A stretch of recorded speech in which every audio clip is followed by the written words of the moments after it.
Good afternoon, everybody. Welcome to our YouTube channel, NPN, which is for nurses, nurses that are NPEs.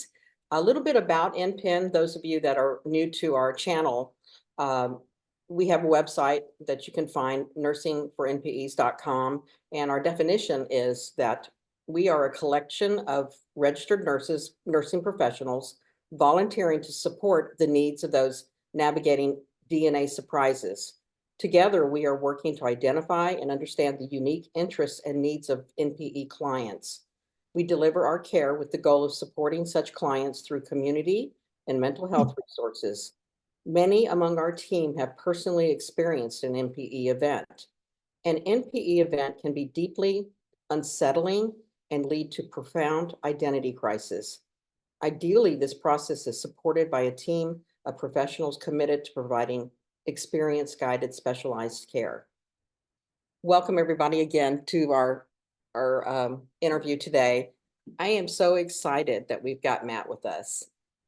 Matt, are you in Pennsylvania? Are you in the Philly area? Is that right? That's correct. Yep, I am. Okay. Well, I tell you what, I must have looked at every interview you have done in the last couple of months and got to get to know you a little bit from that. And of course, listen to your podcast, which I absolutely have it's just been marvelous to listen to your voice and to hear the way you come across. It's really, to me, it just is exactly what we need as a community. I want to tell you guys all about Matt. He's a pretty cool guy. Matt Katz is an investigative reporter, journalist, and podcast host who has worked in newspapers, magazines, TV, and audio for more than 2 decades, reporting on everything from local school boards to presidential elections to natural disasters. For many years, Matt covered former New Jersey Governor Chris Christie, first for the Philadelphia Inquirer, and then for WNYC Public Radio, winning a Peabody Award for a series of stories about the Bridgegate scandal that rocked Christie's political career. Matt's book, American Governor, Chris Christie's Bridge to Redemption, was published by Simon Schuster in 2016. Before covering politics, Matt spent time in Afghanistan, writing a series for the Philadelphia Inquirer on the failed American reconstruction efforts that won the Livingston Award for International Reporting.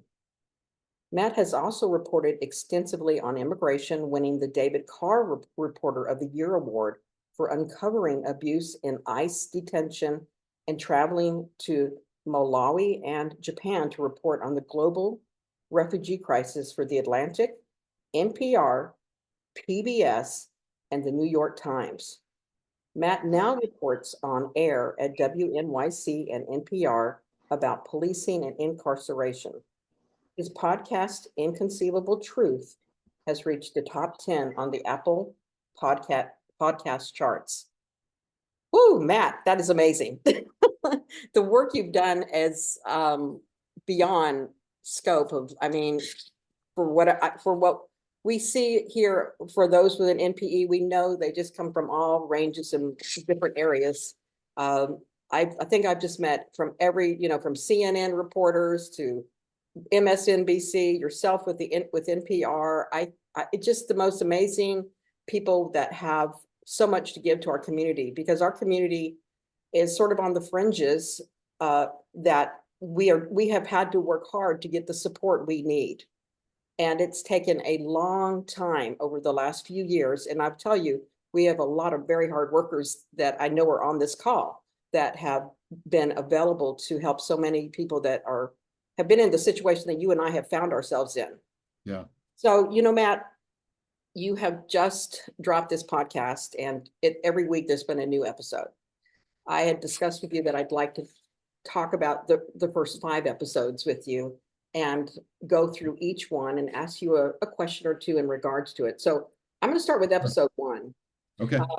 So in that episode, for those of you that have not seen it, it's called Inconceivable Truth. Matt, first of all, that first title is for your first father. That episode basically blew my mind. I was taken aback that by the time you turned 8 years old, your life had taken a turn that isolated you from your birth certificate father. without letting on everything that you talk about in the podcast, can you speak a little bit about grief that you went through, the identity shift that this loss had on you? As myself, I'm a registered nurse, and we've dealt a lot in our groups about identity and grief. And we know just when we talk about like how we're growing up, that in those two particular times in our life, usually adolescence and midlife, is when we have a major issue with identity and that kind of thing. Well, you were 8 years old when this happened to you. So, I mean, you had this major loss of your dad.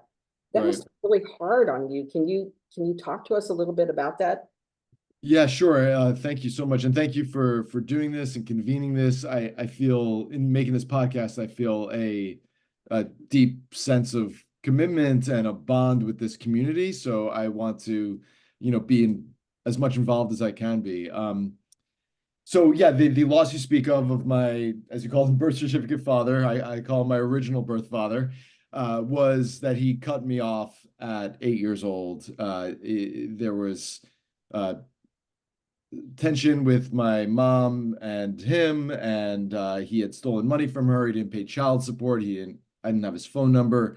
And he had called me one night, and I answered the phone. I was like a little kid, but I knew something was amiss, and I said something to him, and we had a back and forth, and then he hung up on me, and he stopped talking to me. And given the fact that I was a only child, and that I didn't have siblings to talk about this with, made it, I think the predominant emotion I had at the time was a sense of loneliness. And wonder about why this happened, and then who he was. My mom, as I talk about in the podcast, my mom remarries. My stepfather is wonderful. I changed my last name to his. He eventually adopts me, but I still did not quell this sense of loneliness and this sense of curiosity and the kind of a nagging. I guess it was a bit of a nagging pain that I felt like I had to address, and I wondered about him all the time. I eventually found him when I was 16. I located him, and I get into this more deeply in the show, but we had an on again, off again relationship for many years, and until it finally ended in my 20s, after I called him to tell him, in my early 30s, I called him to tell him that, well, no, yeah, about 30, called him to tell him that my wife was pregnant. I thought he'd want to know that he was a grandfather, and he said, "I don't care, and nobody in the family likes you." So that was a sense of estrangement that I was familiar with. And then when it echoed very much so in my journey as an NPE. It was a search for a father, which I had already done as a child. It was a sense of not having anybody who necessarily knew what this experience was like, and it kind of a quest, and a bit of a lonely quest at the same time.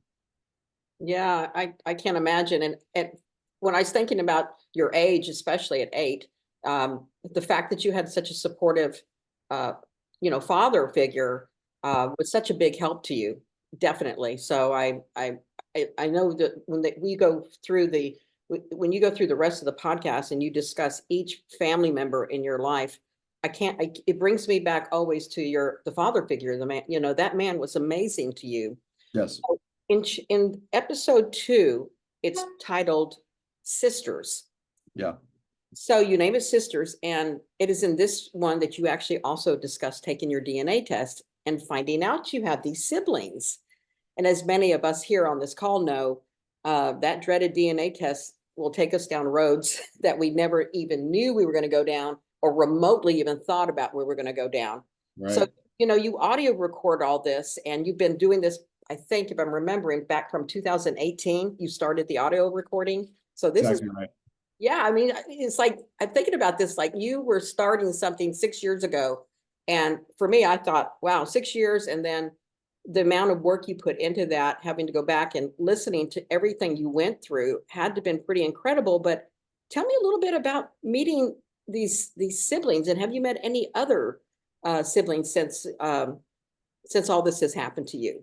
Yeah, so this was the first thing that happened was I found out I had siblings. I had taken the Ancestry.com test, as many of us do, without any expectations of there being any different parental figures. I had no question in my mind. My original birth father was my father.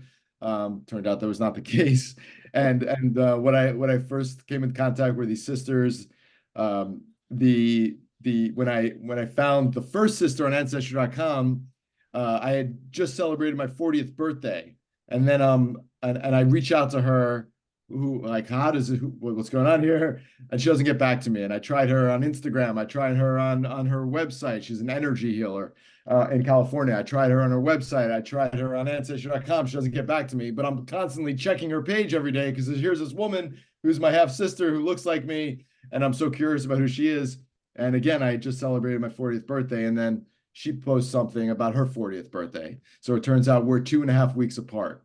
And that's really what, like, it's, changed that. I see that as such like a turning point, and like, okay, there is Yeah. something very deep here going on. And from there, I joined 23andMe. I find a second half sister, and she's the one who told me that she had recently found out that that her father was not her father, and that there was a sperm donor involved, and therefore her and I had the same sperm donor dad. And from there, I started doing a ton of journalists. I started doing a ton of research about what donor conception would have been like in 1977. And a couple months later, my mom was over for Thanksgiving, and I don't know what my adopted dad, knows about any of this. I don't know what she knows. She's brushing her teeth, and I say, "Mom, can I talk to you downstairs when you're done?" This is after dinner. They're going to sleep in our guest room, and my dad's in the guest room reading. I bring my mom downstairs, and the first thing I say to her is it okay if I record? So that was when Thanksgiving 2018 is when I officially first started audio recording this journey. It seemed like such an extraordinary experience. I'm a journalist. I'm an audio journalist, and I have been looking for a father in some way or another my whole life. So it seemed like I had to record this and keep it and keep track of it. And yeah, and my, I get into this more in the podcast. My mother was surprised by this news. Yeah. We don't think we know she was not either fully aware or aware at all about what was happening. And I get into the details of that as well. Right. And I just want to say one thing, the fact that I had a I had a father figure. I had somebody I called dad, who I knew was not my biological father. I already had that.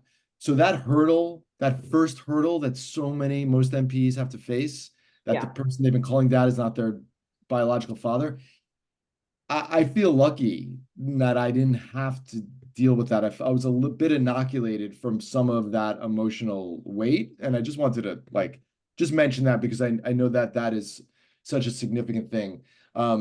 We did find, you asked about other siblings. We did eventually find a third sibling. So I have 3 siblings now, 2 sisters and a brother. And I bring that up just because it's been different for all of us in terms of grappling with that reality.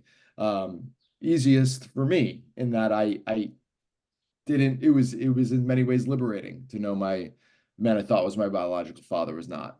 And it wasn't as painful it is for others. There's plenty of pain and difficulty in the journey, but Right. piece I felt was not. And that's why there's another NP who had a much more difficult experience, who I interview in the show to represent some of that perspective. Yeah, that was really good. You did that. I want to get to episode 3 though, and ask you a couple questions in regards to it's titled The Doctor. This is where you actually you start really utilizing your journalistic prowess, and you really do a good job of uncovering that underbelly of the fertility industry. Can you discuss a little bit more in detail your research, and especially what was the part that was the most shocking to you? The most shocking thing to me was secrecy was baked into donor conception from the start, from 120 years ago, 130 years ago, when the first donor conceived child in America was conceived. And that was in Philadelphia. The doctor inseminated a woman who could not get pregnant with the sperm of who he thought was the most handsome medical student in the room. And the woman was not conscious at the time. She was on whatever drug they would use to put somebody under at the time. And she did not know that that was how she got pregnant. This was revealed 20 years later when one of the other medical students in the room wrote a paper about it. So she had no idea. And that philosophy of secrecy, of making sure that the resulting children would never know the truth about their roots, was baked into this whole approach to donor conception.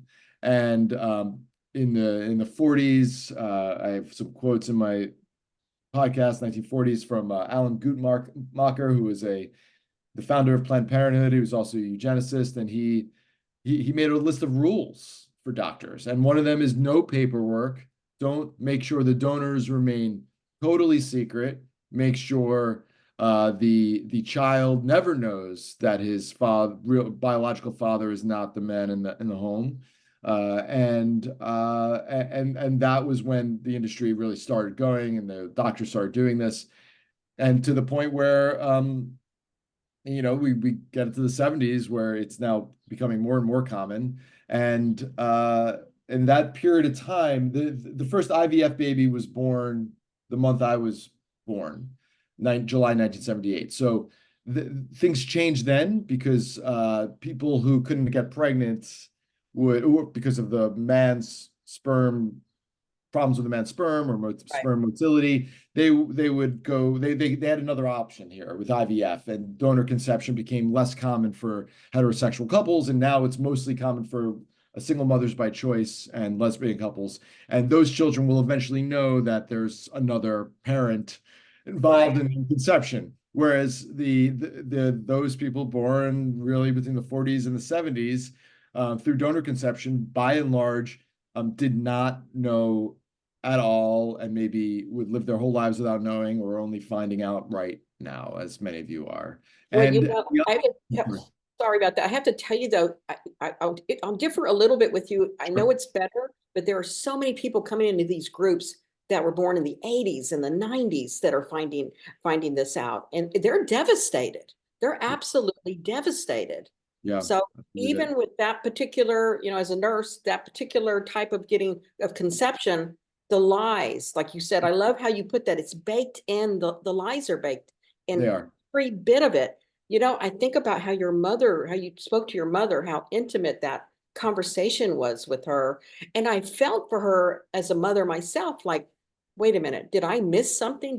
Is my mind going, and I'm not forgetting the most important thing about having my child, having you? I just was like, it put me in tears. A lot of things make me cry these days, but that for you, having to hear all that and your mother struggling, I can't imagine that made you really want to delve deeper into this whole thing. For sure. I mean, I don't know what conversation was had with my mother in that doctor's office in 1977, but I do know what the medical papers from that era that I read said. I do know what other donor conceived people said their mothers were told. And a lot of it was not necessarily telling them or telling the full truth. A lot of it was a lie, was a lie involving, and this is what I think happened in my mother's case, involving mixing. And this was particularly common in the 70s. Right. And they would mix donor sperm with the sperm of the husband that they knew didn't work. And my mother remembers being told to go home and have sex after the procedure. And the doctor who I interviewed, my mother's doctor, still alive, he told me like this. He goes like this.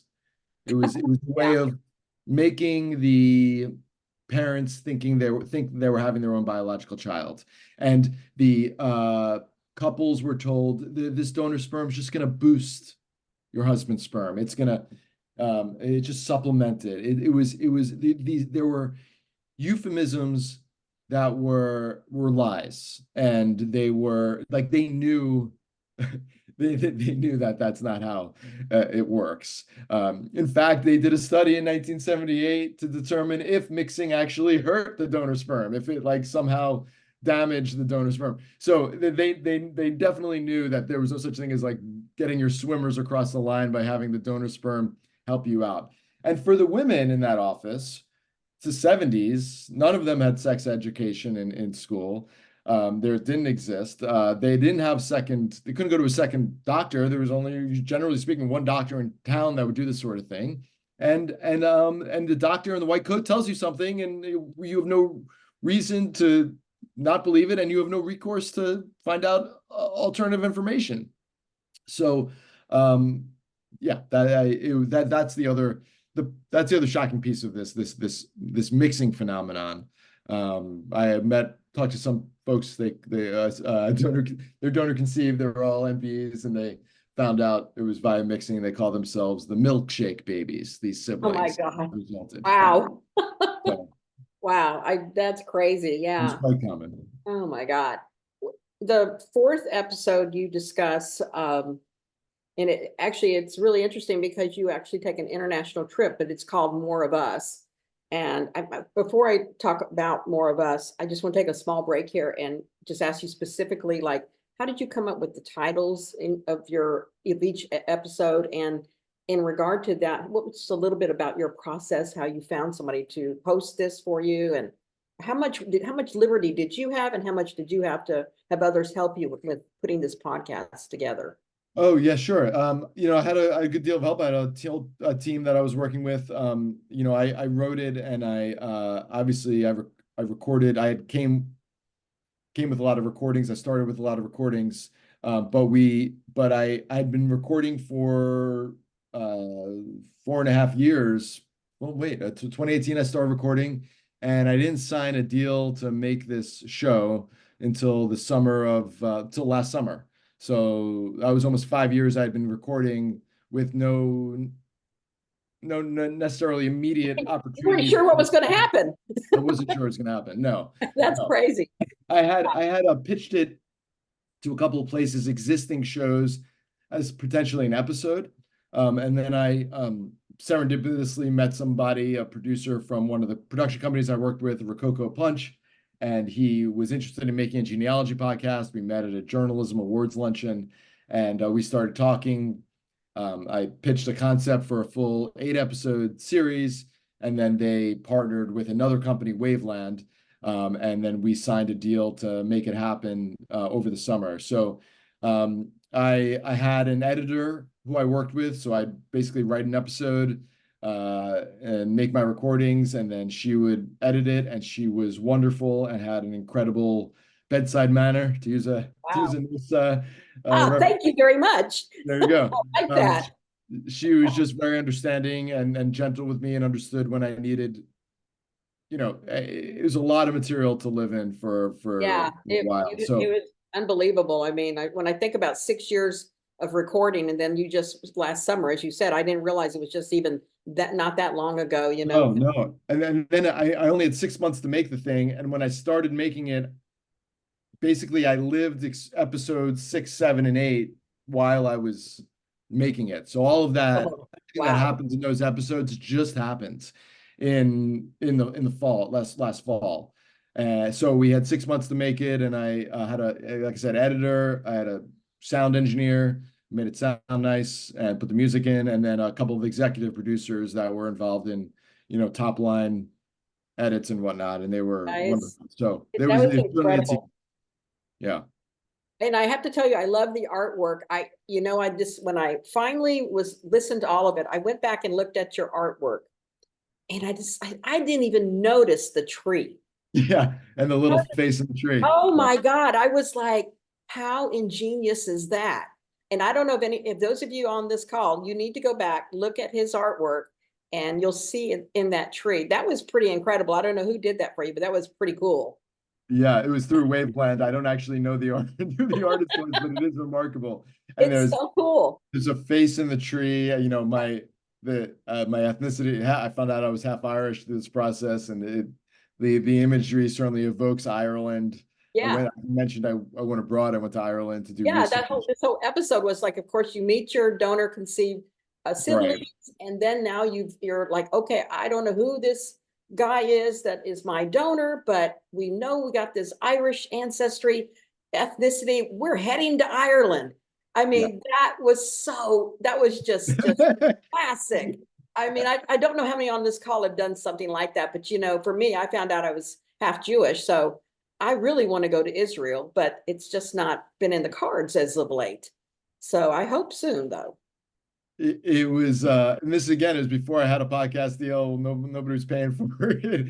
I figured I could build a family vacation around it, which I did, and Oh, had it a was so cute. remarkable experience, It was digging great. on these roots. I can't wait to people listen to what happened to you and who you ended up talking to, the house you went into. There's so many interesting, fun, what would you call that? Serendipitous Yes. incidences that occur in your podcast that if people don't believe in the higher being, I don't know what to say, because boy, you go over there to Ireland and you just have all this happen and you have no idea. You No literally idea. I have didn't know no what was going. idea. No. So that's pretty cool. Also you bring up you decided to bring in this episode a woman and her story, her NPE story. And I Right. really appreciated you doing that, because you as you said in the beginning of this interview, you were fortunate by those of us that, for myself, finding out at the age of 51, we just had somebody join the group that's 75 that just found out that she didn't know who she thought her bio dad was always her bio dad, so it's unbelievable. But I really appreciate you doing that. And we have actually on this interview in our audience somebody that you interviewed too. I don't know if you see who's there, but Yeah, Michael. I and that was also kind of our experience was also there was serendipity in that too. There's a tiny Facebook group for people who were conceived via the same doctor, and we've helped each other out through the years. The doctor has been willing to talk to us, so we've shared contact information, shared information, and through that Facebook group, I was asking questions through this process, and so a woman on there said, my donor dad would be happy to speak with you about this, because I was asking. I think the original question was, the doctor told me I only use medical students. And I couldn't find, though, a medical student who was Irish who would have been my father. So I had asked on the Facebook group, does anybody have any non-medical students, non-doctor, MDs who are their donor dads? And a woman answered and said, my donor father would be happy to talk to you. And that's how I met Michael, who's incidentally, his girlfriend lives 4 blocks away from me. So there was serendipity in there, and he was so he's in one of the episodes, and it was so important for me to talk to him, and I thought he added so much because I could get the perspective of a actual donor to this very doctor at this same exact time, and that helped me fact check what the doctor was telling me, and also understand why and how this might have happened. So thank you, Michael. Again, nice to see you. Yeah. This is quite a trek you were on with this, Matt. I mean, and you also you had a genetic genealogist you used, Yeah. Christina. I don't know if she's on this call or not, but she actually worked with me Oh, on no my kidding. case. Yes. Wow. So that was just like so much fun. And of course, Michael, I know him from doing some nonprofit work, so it's really kind of cool. We're going to end this with talking a little bit about episode 5, and we're going to go after that. This last question or two. We're going to stop the recording and we're going to go to Q&A from those of you that are here on the call. So be ready with your questions. If you want to put anything, questions in the chat, feel free. And Sabrina will be on the lookout for that. So on episode 5, it's called Ghost Father. And that was a perfect title, by the way, for episode 5. You educate us in this episode. You take us down this entire saga, if you will. And of course, this is where you interview Michael. Michael, you did an absolutely fabulous job. I'm not kidding. I was just thumbs up. Absolutely. I enjoyed the two of you guys talking. in addition, you shared about the history of medical conception in this particular episode, and you already talked a little bit about this going back to the late 1800s and the terminology. And one of the terms you brought up was this AIM, artificial insemination mixed. And that takes me.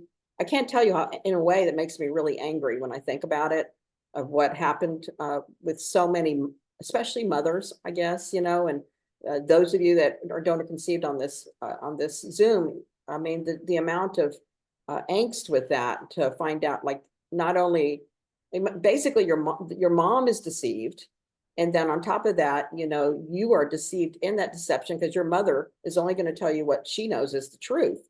So I just have to say that I went on this journey with you on this, and I'm so appreciative how you just kind of dissect your life out for us, and you bring your mother in here. When you get off this call, I want you to call her for me and thank her. I love your mom, and I thought, you know what? I appreciate what she did for you, because that really, there's a lot of, as you know, I run this really big, large group, This NPE Life, and we have so many folks in there that mothers just continually deceive and continue these lies, and it just never seems to end, So the fact that audio you did between yourself and your mother, that was absolutely precious, and I really appreciate that. So I just let you have some final thoughts before we turn off the recording.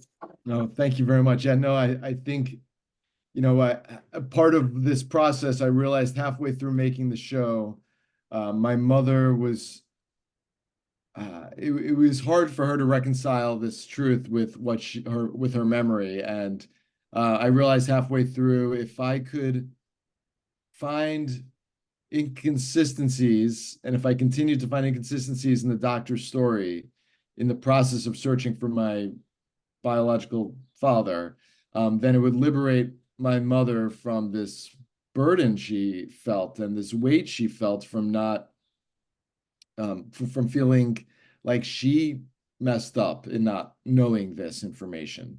And that kind of became this secondary mission for me, in addition to finding my father. And I think both ended up aligning in a way that was really important for both of us. And I also, she was wary about me putting this out publicly, but I thought that it would be good for her and good for both of us to have these conversations, forced to have these conversations. And I thought it would bring us closer together, and it has so far. And she's also, because this has been out there, she's also gotten a good deal of support from her friends and her world. And, this is difficult to talk about. This is difficult to start these conversations, I think. And I think, and for, even though we knew I was donor conceived for years, she had not mentioned this to her friends yet. She has a nice full circle of friends, but she hadn't talked about it. I don't think she knew how to begin the conversation. And because of the podcast, she was able to call a friend and say, so Matt is making a podcast. This is what it's about. And that helped. And then, of course, it comes out and they hear the story. But I think it all sort of prompted those conversations, which I feel like were good for both of us. So yeah, thank you for this opportunity to talk. I've heard from a ton of NPs with all different kinds of stories over the last few weeks. I mean, they're like snowflakes, these stories. Everyone feels different. It's unbelievably. I mean, I've heard some just things that I thought I understood how all this worked. I'm still shocked. And people are saying it's helping them in their own journeys just to hear somebody else's experience. I know if I had heard an experience in narrative form while I was going through this in the beginning days, it would have been helpful. So I am hoping this is helpful to people who are dealing with new discoveries, and that they can share it with others who are dealing with new discoveries. Because it's we are a growing community, for better or for worse. Well, thank you so much. The fact that you used that word snowflake, all I could think about was snow going downhill and becoming a bigger ball, and then that's what our group is. We're this huge group now that has just, we have a lot of loud people in this group too. And I mean, in a good way. Yeah. I mean, in a really good way. And Right. so I think we're all starting to make our mark and making sure that people understand, hey, hello, we are here. So thank you so much for capturing, Matt, in your podcast, a lot of what we go through, the emotions, and we just so much appreciate you.